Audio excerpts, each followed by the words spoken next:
Hi, and good afternoon, everyone. Welcome once again to another session of webinar brought to you by Bilan Asia. And before I start, as usual, I'd like to remind everyone that you can actually post your questions on the Q&A section, which is located on the right-hand side of the screen. If you're a first-time user of Microsoft Teams, the Q&A section is actually that small little blimp on the top right-hand side of the screen, which is with a question mark. So you can click on that, open up the section, and drop in your questions for this session, and we'll take it throughout the session. Also, I'd like to remind everyone to like our Facebook and social media page. Link going down to Facebook and social media and LinkedIn, and looking for VLAN Asia. And also there is a link which is provided on the Q&A section. If you can open it up, there is a link over there. You can click on that link and also follow us on social media for updates on the future webinars, as well as promotions for products that we are carrying. Okay, for today's session, we are going to be talking about transforming competition into successful collaboration. And today we have Inche Azaro, the CEO, founder of Bateriku and B Plus with us. Welcome, Inche Azaro. Yeah, welcome to you. Yeah. Okay, thanks for joining us. So Inche Azaro will be presenting to us on the topic of transforming competition into successful collaboration. So, Chazaro, I just want to ask you about what made you venture into this business, Bateriku, in 2016, right? And during that time, there was so much of competition out there. There were so many shops selling batteries, and apps was not the thing in Malaysia, right? In 2016, it was very new to us. Smartphones was fairly new to us. So perhaps you can actually share with us your experience going through this the times of digitization back then in 2016 to today, and what are the challenges, the milestones that you've actually gone through and achieved so far? Okay. Anyhow, thanks a lot for Vila for inviting me to share my journey and to really talk about this transforming competition to collaboration. Yeah. I think I will share my deck so that it's going to be a lot easier to grasp the whole thing. So I'm going to share now. Yeah. Okay. Hold on. Do you guys see my presentation now? Yes, we do. All right. I think the network here is quite bad, so I hope it won't really disturb the session. Okay. To answer your question, it's really I need to go back to 2006 because I've been in this battery industry. Actually, this is my 14 years. I started off in 2006 with my first company, Astra Symphony. Back then, Astra Symphony is really the B2B company. So I'm fortunate because we secured tender for the supply of batteries for Proton OEM, Mitsubishi OEM, Perodua, all the Perodua service centers. And in fact, I also did supply, installation, commissioning for industrial battery for telecom for all the critical sites. So along the way from 2006 until now, actually the progression from B2B to B2C is not that straightforward because being the first tier vendor for this Proton, Perodua, Mitsubishi is really nice actually. They guaranteed the volume.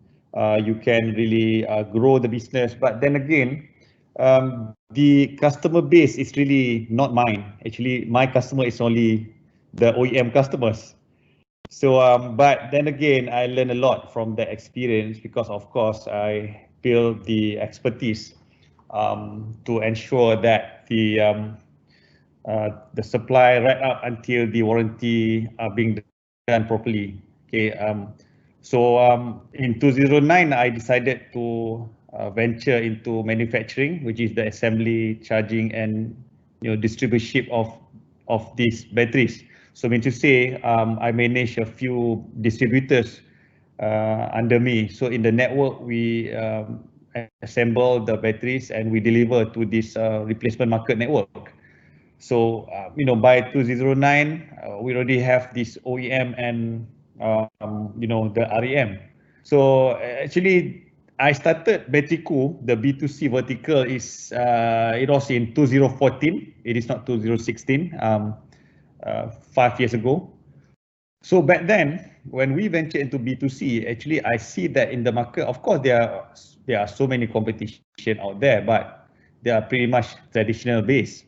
So they are basically opening up shops. So the most what they do is basically delivering the battery within the vicinity of their shop only. Most of the customers, they have to walk in.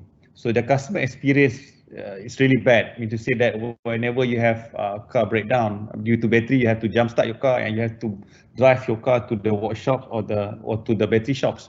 So we had the idea to really cut all the middlemen. Basically, I import the batteries, deliver the battery right to the customers, so that we can really do this in efficient manners.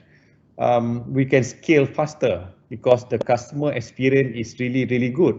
Because now customer, they don't have to go to the workshop, they don't have to drive their car to the battery shop. So we go to them, daylight, nighttime, it's going to be the same. And the most, I think, important contribution that Bateriku, provide is actually the fact that last time, if you still can remember, there are two set of prices. Daylight price and nighttime price is going to be different because they're gonna extra charge you for nighttime delivery. But when Bateriku came into the picture, so we democratized the price. It's going to be the same price all day long, regardless of rain, shine, day or night. So I think that's something which is really, I feel proud of it. Okay. So the real, You immediately went into a app, is it? In charge yeah, of, sorry. the 2014 when I started off is manual, because obviously you cannot really jump into innovation or technology, because we have to really feel the pain. We have to do everything manually. So we start collecting data. We start collecting the whole. We start getting all the inputs. The customer journeys from the ordering until we deliver, until we manage the warranty. So we have a lot of data. So I think in 2015, just 1 year after I started Bateriku, I started looking for talent who can really build the apps, the front end and back end. Yeah. Right. So, Endeavor, what is Endeavor? I see that on your presentation slide. Okay. Can you explain a Okay. bit about that? Yeah. Endeavor is basically is international. It's an international organization. Actually, it is based in New York. They have, I think in 2018, they have a few hundred Endeavor entrepreneur. It's very difficult to get into this, organization. It's very tough selection process. Like myself, I had to go through 1 year local selection process. I had to be interviewed by a few mentors. These mentors, they basically came from the GLCs, from the international companies, and I passed that process in last year, April, if not mistaken. I went to Madrid, Spain, for the international selection panel. Over there, I had to go through again that process. So Alhamdulillah, now I'm one of the 21 Endeavor entrepreneurs in Malaysia. It's really interesting because the whole idea is to really develop the business, to scale up, and to make sure that what we do is impactful to the society. Yeah, that's Endeavor. Oh, okay. Congratulations. So Yeah. in 2014, you were still manually doing all this, and then in 2015, you went into apps, right? So, I, can you? 2015, we did the groundwork. We do all the what they call development. Only 2016, we launched the app. Okay. So can Yeah. you share with us a little bit on what were the challenges you had managing your, your customer base without without technology back then. As you can imagine, whenever you have no visibility at all on your technician on the ground, and obviously the customer's experience is not really good, of course, because whenever they call you, there is time lapse for you to really process their order. You need to reschedule. You need to assign the job to the technician on the ground, and I think the challenge really is not easy to scale because everything is manual. You have to really look at multiple WhatsApp groups. It's really crazy, back then, because you once we really put in the market that we are in this on-demand car battery, we go to the customer's location and it's free of charge, and that is really catch the customer's attention. Yeah. Ah, I see. Okay, so currently, how do you manage all this? I mean, Yeah. Obviously, we the manual process, I think we did that like 2 years. Then we started looking for a call center system provider. We had like two system provider previously, and we are so grateful because eventually we bump into Zendesk VLAN, so we are able to manage all this traffic, better. So we improve all the efficiency. Yeah. I see. And when you say improve efficiency, what are we talking about? Like, how many customers were you like previously? Maybe you can share with us like how many customers you were previously able to manage, and then after implementing the system, how many customers you're able to manage now? What is the productivity like? Yeah, I think just to make it very easy to understand, we improve our efficiency by tenfold. So just imagine last time one agent, they were able to only convert like 100 customers per month. Now they are able to convert 10 times, which is 1,000 customers. So that's really amazing for us to be able to do that kind of numbers because we really need that kind of advantage to scale. Yeah. Oh, okay. What about BT? B plus. What's that all about? Okay. Let me go to B plus. Think. Yeah. I just would like to touch a bit about the business growth of Bateriku because this is where I started actually in this B2C and platform eventually B plus. Because like I mentioned just now, I started launching these apps in 2016. So obviously, once we have the back-end system and front-end system, we have data, we have the ability to analyze the trend. That really help us to reduce our operating costs, improve our efficiency, improve the sales numbers. So it's really helps. But obviously, contact center is a different animal because even with the back end and front end, without a solid contact center system, I think we won't be able to scale our numbers. So, just now I mentioned about Zendesk came in at the right time, in which that we need to increase the numbers. So you can see that we grow the sales. Now we're doing about 380, 500 kind of numbers, and have like 500 leads. And the interesting part about the market nowadays, we have like almost 30% conversion from the apps. We have a lot more numbers on the web. So it's really amazing. It means that my decision to jump into technology early on give me the head start to really grow the business. Because to be honest, at the moment, now there are many competitors out there. They are basically doing the same like I did early on. So I believe that they will also progress into apps. I think maybe one or two have started doing that.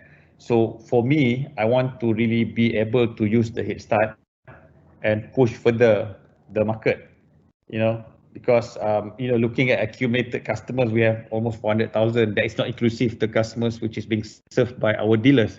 So it really shows that the demand is there. We need to really push the market, a lot more. We need to improve the efficiency on our back end and our contact center. And I think the most important thing also is for us to really grow the network, the last mile, the technician part, because no matter how good we are in getting a lot of traffic, and no matter how good we are in converting the traffic, but if our network is not ready, we still cannot fulfill the batteries to the customers.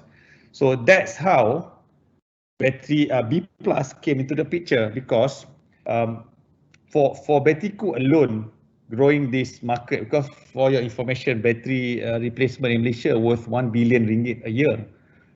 So it's huge market. You're talking about 100 to 150, about 300,000 battery installation every month. So we can't really do it alone. So B plus is all about collaborating with the competitors. We are collaborating with the network, the technician on the ground, because one of the success story of Bateriku.com, because at the moment I think about 90% of our delivery and installation to the customers is being done by the crowdsourced technician, or people call it part-timers, freelancers, or the Uber gig economy kind of thing. So we really open this opportunity for the public to come, and we train them for free, so they have the skill set to do this kind of business. So this might be something unique to some people, because a lot of people they are very familiar looking at Foodpanda, Lalamove, Grab driver, or Grab food.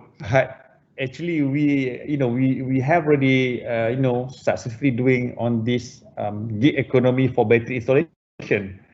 So we don't stop there. So in order for us to really be in a wider space, so we looking at B plus to be really empowering the traditional workshop, because during the PKP, COVID-19, the workshop, they have to stop. They need to find new ways of generating income. So obviously they can do it because they have the mechanic, they have the tools, they have the expertise. And in Malaysia, basically. Nazro, I think we lost you there. Oh yeah, sorry. Which part? You cannot hear me, right? Hello. Sorry. I can hear you fine though. Yeah. Norman? Hello. Is it okay? Yep. Carry on, Chiasarul. We can hear you. Okay. All right. Thanks a lot. All right. So B plus is going to be more than that. So we provide the tools, we provide the the system for the conventional workshop to go mobile. Actually it's the same thing. Now we have the facility, we have the tools and the system to enable our technician on the ground. So we extend that, ability to normal workshop. So now using B plus, they will be able to use our system to scale their business outside of their location. Okay, number two, we are also improving the operational efficiency of the road assistance partners. So you see there are a lot of tow truck operators out there. There are many runners which is doing the fuel top up, tire patching, maybe tire replacement. But at the moment, this space is being done, conventionally. There is no proper system or digitalization is being done. So B plus is really focusing into this second area, so that these people, these providers, they are being equipped with the right tools, the right technology, which is B plus system. And the third one, the last one, is really about providing this marketplace for the car owners to access to automotive parts and services. Because our thinking is if you want to buy any automotive parts or use any services, you go to Lazada or you go to any other marketplace, that marketplace is not really tailor-made for automotive part and services. You might probably can buy batteries there, but you can't be able to get the same kind of services like what we do, because if you buy the battery from them, then they will post the battery to you. So it's gonna be not interesting enough, because you have to pay for the delivery, you have to pay for the postal charges kind of thing. So what we do here is the complete ecosystem.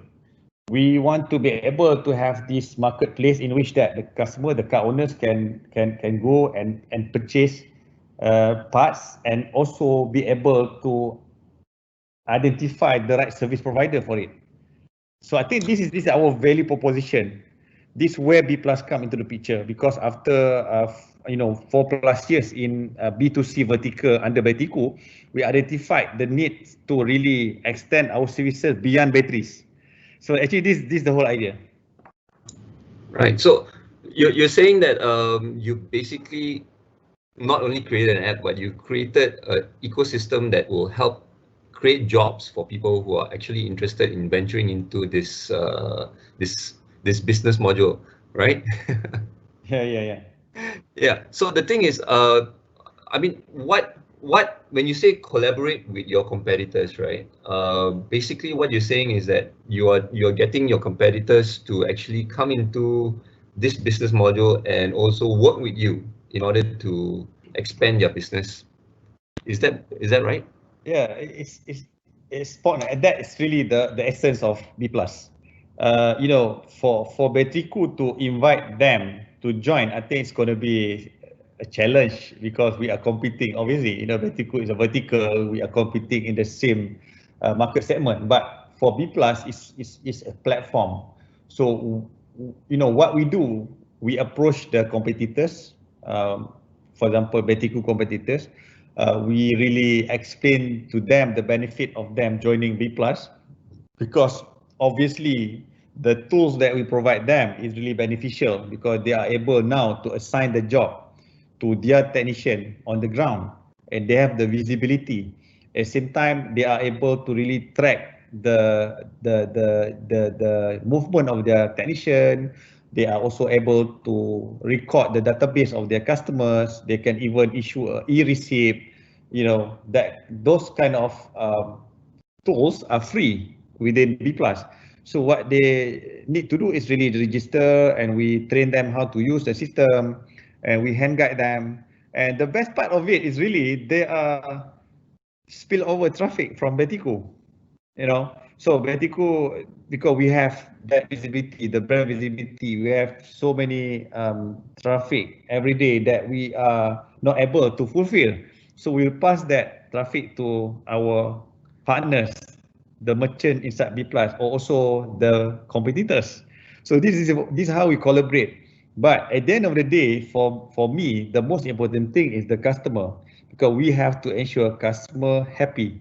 Whenever they call Bateriku, of course, we have to tell them exactly that it is based on best effort. If they want to use Bateriku, but we don't have enough technician at the time, they have to reschedule. But sometimes the customer which is having emergency breakdown, they are at the roadside, they cannot wait. But if let's say they cannot start the car, and whenever they are in the office or at their house, it's okay, they can wait. So this sort of emergency customers, we will tell them that we will pass the job to our partners in B Plus. So whoever partners in B Plus, or whoever competitors of Bateriku, which is online nearby that customer with the right stock, then we will assign that job to them. So obviously they need to accept the job using B Plus front end. So I think the value here is a win-win. They have the tools for them to scale the business. At the same time they get the traffic from us, and sometimes they also have traffic that they cannot fulfill, that they push back to B Plus. So B Plus will give back that traffic to Bateriku. So it's really mutual what they call partnership here. Yeah. True. Okay, so with the MCO and the RMCO currently going on, right? How did it affect Bateriku and how is Bateriku moving forward? Could you share with us? Yeah, I think whenever MCO or PKP happened, I think on the 18th of March, everybody was in the dark. I personally feel like, oh, what's going to happen? Are we not going to work because we really need the numbers from the ground? So it is sort of, very, very difficult situation at the time because the precedent is unprecedented and, we cannot plan, isn't it? But it come all of a sudden. Um, at that time, I was quite relieved because I said because our business is really considered under essential services because we are basically helping the car owners, the frontliners also. They have to drive the car, so if they have breakdown, they have to be rescued. So we are categorized under that business essential services. So very fortunate, to be honest with you, we had the best numbers during MCO, because reason being, Bengkel has to close shop, they have to close down, they cannot operate because they are not considered essential. People cannot send their cars, so all the workshop has to close down. So when they close down, people like the companies like Bateriku and those who are currently doing roadside assistance, they are allowed to operate. So the advantage really come out through the fact that we are already in the we have already digitalized our business. And to share with you, the Zendesk capability was upgraded just before that, in which that our call center agent are able to pick up the call and do their stuff at home.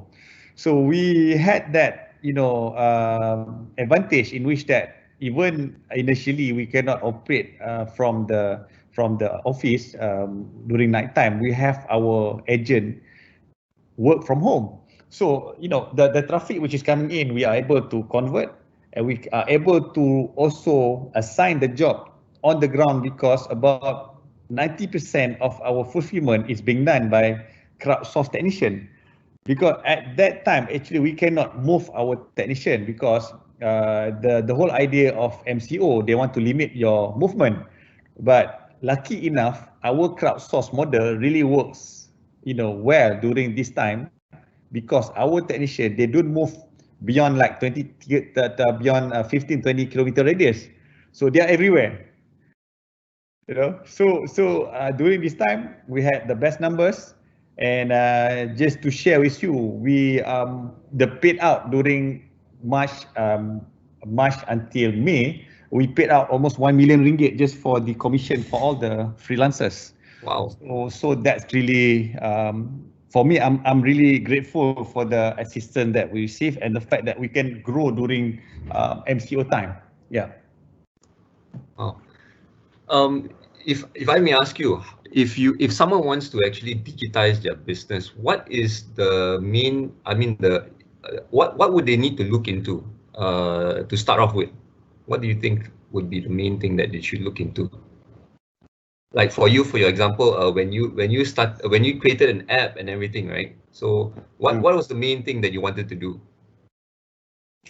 I think first thing first, before we even talk about digitalizing the business, the whole process has to be really recorded. I think the whole idea of we have to be able to come to the most efficient process flow, because obviously at the moment also we at Bateriku we trying to also what they call systematize all the process, all the manual processes, not only in operation but also in finance, in HR, in marketing. So I think the whole idea is to really identify the pain point because those manual job can be systematized. So the first thing need to be done is really to take all the record about who do what every day, and if it is a repetition, tasks. So obviously there is opportunity for us to automate the process. So there is no such thing as, you know, you get a consultant and expect them to do wonders overnight. They can't do it because the SOP has to be established first. The process flow has to be really verified, and we obviously need to have the buy-in from the stakeholders so that they understand why we do the automation or systemization. So I think it's really an ongoing process. So the staff or the people in any company, they have to be really having the right mindset why they need to do this, because some people, they really happy with what they're doing. They feel that the manual thing, this what they do because they just look at routine job. But for me in Bateriku and Bipla, we are looking at improvement all the time, because if we can improve every day, so we can really focus on improvement, and the routine obviously will improve together. So I think that's the whole idea. The manual process has to be you know, SOP properly, and the mindset of those staff in that organization has to be right, and everybody has to work together to achieve that. Because once you do that transition, it's not going to be overnight success also. It's going to be a lot of feedbacks, a lot of things needs to be done. So that's the essence. Yeah. I see. So it's about data collection, like you mentioned, all the data is now currently yours in your system, and you're managing all those things within your organization. So now currently that whole entire system is you're basically using Zendesk to do that, right? Am I right? At the moment, our call center system, we start with call center system, and we have our own back-end development. So Zendesk is basically integrate to our back-end system. So obviously we look forward for a lot more what they call opportunity probably with Fila, and see how we can also you know, improve, because there are a lot many areas within Bateriku and B Plus. Right. Yeah. Okay. In terms of you know, the marketplace, like B plus, right? How did you manage to actually expand your business from just Bateriku to B plus? Yeah, just to give you some context, because like every month we have average about 800 to 1,000 cases non-battery related. So means to say it's vehicle issues, maybe the alternator, the starter, the fuel pump, the charging system, or maybe the transmission. So imagine that 1,000 customers that needs assistance on non-battery problem. So we already have that traffic in our system. So if I don't really monetize this via B plus, I think that's going to be such a waste. So that's why, and obviously I'm not able to do it on my own. So the best is really to onboard the merchant, onboard the workshop partners, so that they are able to really you know, receive the job and resolve the customers' issues. So in the eyes of customers, they really believe in our brand, because we don't go to them and tell them, oh bang, this is not battery problem, that's it. So we're going to ensure that each and every one of the traffic that comes to our system, we will ensure that it will be taken care of, you know. I see. So it's somewhat like a virtual workshop that is on the move. That's what B plus is, right? Yeah, it's sort of like that, but obviously the real onboarding has to be done on the ground. We still have to knock doors. To that they need to be trained. This is the toughest part actually. Yeah. I see, great. If there's any questions from the floor, you can type them out in the Q&A section, which is on the right-hand side of the screen, and then Incha Azrul will actually take them. So Incha Azrul, is any plans to expand your business in terms of B+? Yeah, obviously at the moment we are trying to create as many value as possible on the platform. I would say that the idea is really to grow regionally, because what we do here is replicable to other countries. So I had set my vision on Indonesia because they have the same culture, the same language. So it's going to be, and obviously the population is a lot bigger. But I think due to this COVID-19, I think 2020 is going to be really survivability mode. It's really about ensuring that we stay alive this year to ensure that everything is moving upwards.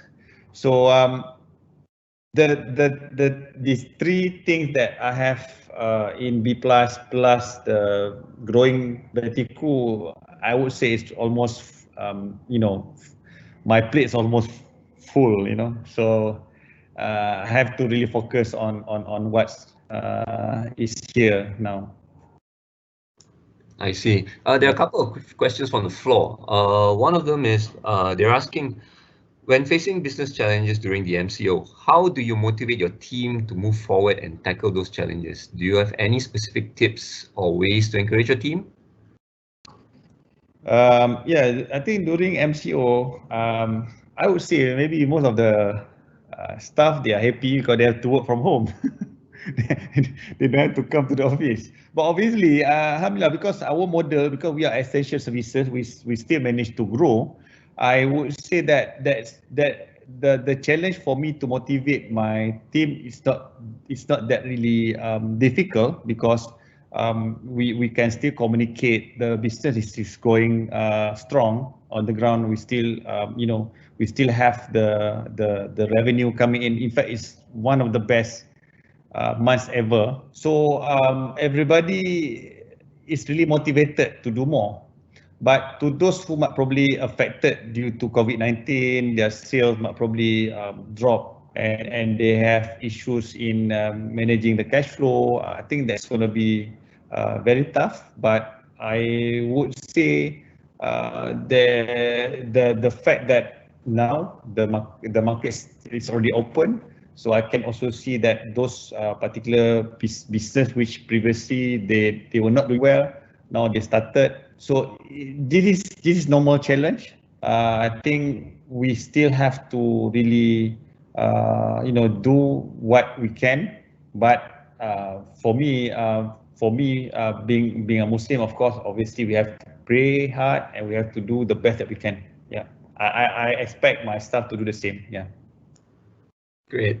Another question is, what do you think your biggest challenge or headache when implementing digitalization for your company? I think talent lah. Talent is really the challenge number one. It's not only with me. I think everybody wants to do digitalization, because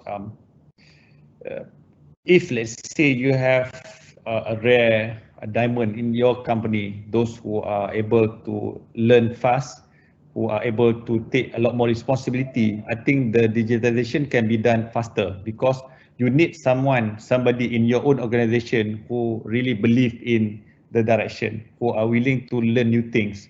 So the transformation can be done a lot faster. But if let's say you are like really relying on external parties, people outside or your organization to do the transformation, I think the effectiveness, the progress is not going to be as much.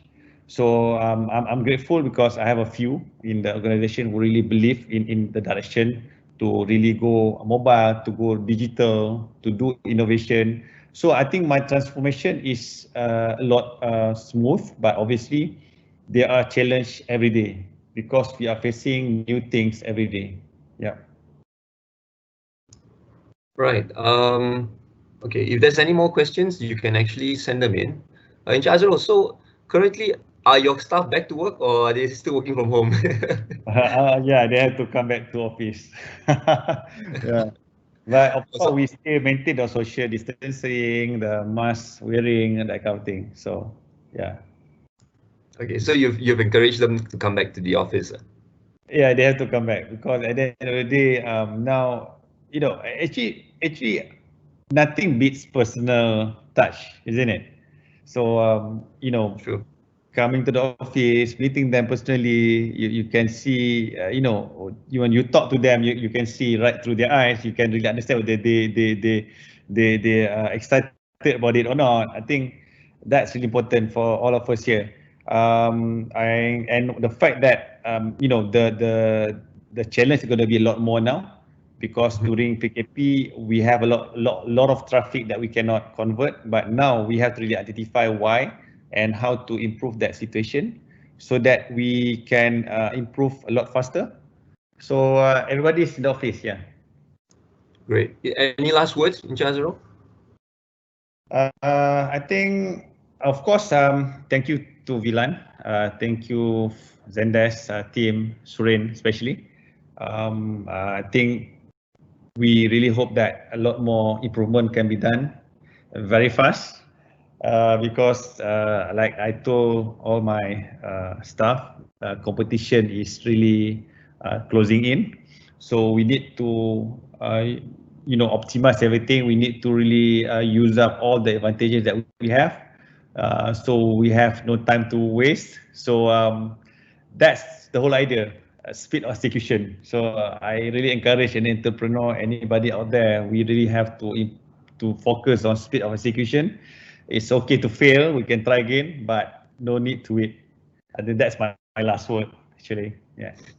Thank you so much, Encik Azrul, for sharing all your Okay. tips on how to digitize and how Zendesk have helped you to basically pivot your business digitally. Okay, guys, so that's all the time we have for today. So if you have any other questions, you can basically drop us a WhatsApp message, or you can also you know email us through the email address that we have. So the next webinar that we're having this coming Tuesday and Wednesday, image and branding in the new norm, as well as digitization fundamentals. So if you're interested in these topics, you can also join us this coming Tuesday and Wednesday. Also, if you could be kind to actually drop us your feedback by scanning this QR code on the screen, and if you have any questions, you can send us a WhatsApp message and we will respond to you, or drop us an email. So thank you so much for all your time, and we'll catch you on the next session. Thank you, Encik Azrul. Thank you very much. Thank you, bye.